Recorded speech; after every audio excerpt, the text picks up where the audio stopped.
मुंबई में रहने वाले विश्वनाथ नाम के साईं भक्त का अनुभव आपको उनके ही शब्द में सुना रहे हैं। उन्होंने कहा, ये 1996 की बात है। मैं मुंबई में मस्जिद बंदर के एक ट्रांसपोर्ट कंपनी में काम करता था। एक दिन एक जगह हमारे कुछ कंटेनर गाड़ियाँ माल लेकर दूसरे गांव जाने के लिए खड़ी थी। उनको 20,000 रुपये एडवांस देना था।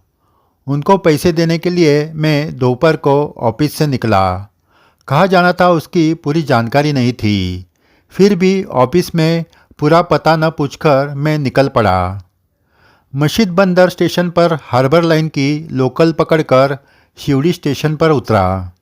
पूरी शिवड़ी घूमा, लेकिन वो गाड़ियाँ कहाँ खड़ी थी इसका पता ही नहीं चला। वहाँ से चलकर मैं वडाला कचरा डिपो तक गया, फिर भी गाड़ी नहीं मिली। तब मोबाइल का ज़माना नहीं था, इसलिए उन्हें कहाँ ढूंढे ये समझ में नहीं आ रहा था। उनको ढूंढ ढूंढ कर मैं थक गया। सिर पर तपता हुआ सूरज और पसीना आने से मैं पूरी तरह थक चुका था। रोड पर कोई लोग नहीं थे और हाथ में नगद 20,000 रुपये थे, इसलिए मन में डर भी था। किसी तरह चलकर एक मैं पान की दुकान तक पहुंचा। वहां एक कॉइन बॉक्स का फ़ोन था। मैं तुरंत वहां गया और ऑफिस में फ़ोन किया। मैंने पूछा, यहाँ गाड़ियाँ कहाँ हैं? साहब ने कहा, विश्वनाथ, ड्राइवर आपकी कब से राह देख रहे हैं। उन लोगों का 2-3 बार फ़ोन आया। आपके पास नगद पैसे हैं, हमें चिंता लगी है, आप कहाँ हो? मैंने कहा, मैं वडाला आईएनसी के पास हूँ। साहब ने कहा, विश्वनाथ, आप गलत जगह पर गए हो। मुझे सही पता पूछकर तो जाना चाहिए था ना। आपको रेल रोड पर उतरकर एमओडी गेट पर जाना था। अब तुरंत वहाँ जाओ, पहले ही 2 घंटे लेट हुआ है। सभी गाड़ियों के ड्राइवर आपका इंतज़ार कर रहे हैं। साहब ने फ़ोन रख दिया। मेरी हालात ख़राब हुई, क्योंकि पहले से ही मैं धूप में इतना घूमा था कि मेरे पैरों में अब जान भी नहीं थी। मैं जहाँ था वहाँ से रेलवे स्टेशन दूर था। रोड पर दूर दूर तक कोई रिक्शा या टैक्सी नज़र नहीं आ रही थी। कड़ी धूप में पसीना पोंछते पोंछते मैं निराश होकर वही एक पत्थर पर बैठ गया। हाथ में बड़ी रकम, रास्ते में कोई नहीं, धूप से बेहाल। ऐसे में स्टेशन तक जाए कैसे, ये सोच में मैं पड़ा था। इतने में मेरे हाथ की अंगूठी की तरफ मेरी नज़र गई। मैं रोज़ घर से निकलते वक्त हाथ में श्री साईं बाबा की अंगूठी पहनकर ही निकलता हूँ। मैंने अंगूठी में जो बाबा का फ़ोटो था वो देखकर बाबा को कहा, बाबा, कहाँ आकर मैं फंस गया। 1-2 घंटे चलकर थक गया हूँ, साथ में नगद 20,000 रुपये है। ऐसे हालात में मैं कैसे स्टेशन पर पहुँचूँ? पाँव में तो जान भी नहीं रही है। प्रार्थना करते करते मेरी आंखें भर आई। रास्ते के दोनों ओर देखा, दूर दूर तक कोई गाड़ी नज़र नहीं आ रही थी। आंखें फूंची और बाबा का नाम लेकर खड़ा हो गया। कड़ी धूप में किसी तरह एक एक कदम उठाकर स्टेशन की तरफ चलने लगा। सिर्फ 10 कदम ही नहीं चला तो मेरे पीछे अचानक एक जीप आकर रुकी। ड्राइवर ने मुझे आवाज़ दी, आपको कहाँ जाना है? मैंने पीछे मुड़कर देखा। जीप में सिर्फ ड्राइवर ही था, लेकिन वो अचानक कहाँ से आया ये मैं समझ नहीं पाया। मैंने कहा, मुझे रेल रोड पर जाना है, लेकिन इधर कौन सा स्टेशन नज़दीक है? ड्राइवर ने कहा, आओ जीप में बैठ जाओ।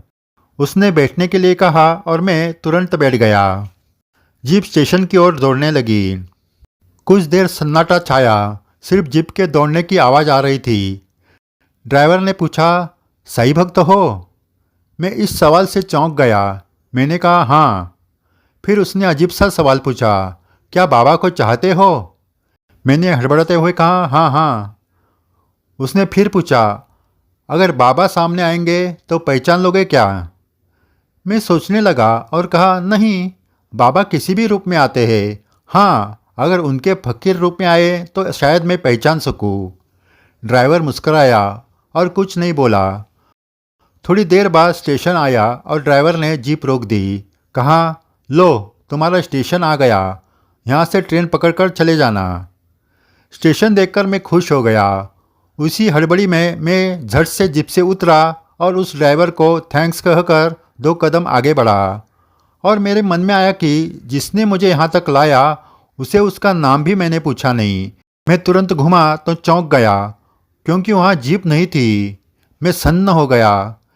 वो भीड़भाड़ वाली जगह नहीं थी। दूर दूर तक नज़र जा सकती थी। कुछ सेकंड में जीप कैसे गायब हो सकती है? 2 कदम आगे जाने तक कौन सी भी जीप निकल कर कितनी दूर जाएगी? इतनी देर में जिस जीप में बैठा था मानो वो जैसे हवा में गायब हुई थी। सोचकर मेरा सिर चकराने लगा। वही सर पकड़कर मैं बैठ गया और मेरी आंखों से आंसुओं की धारा लग गई, क्योंकि वो जीप वाला ड्राइवर और कोई नहीं था, वो मेरे बाबा थे। मैं भी कितना पागल था। बाबा ने बैठते ही पूछा था कि साईं भक्त हो क्या?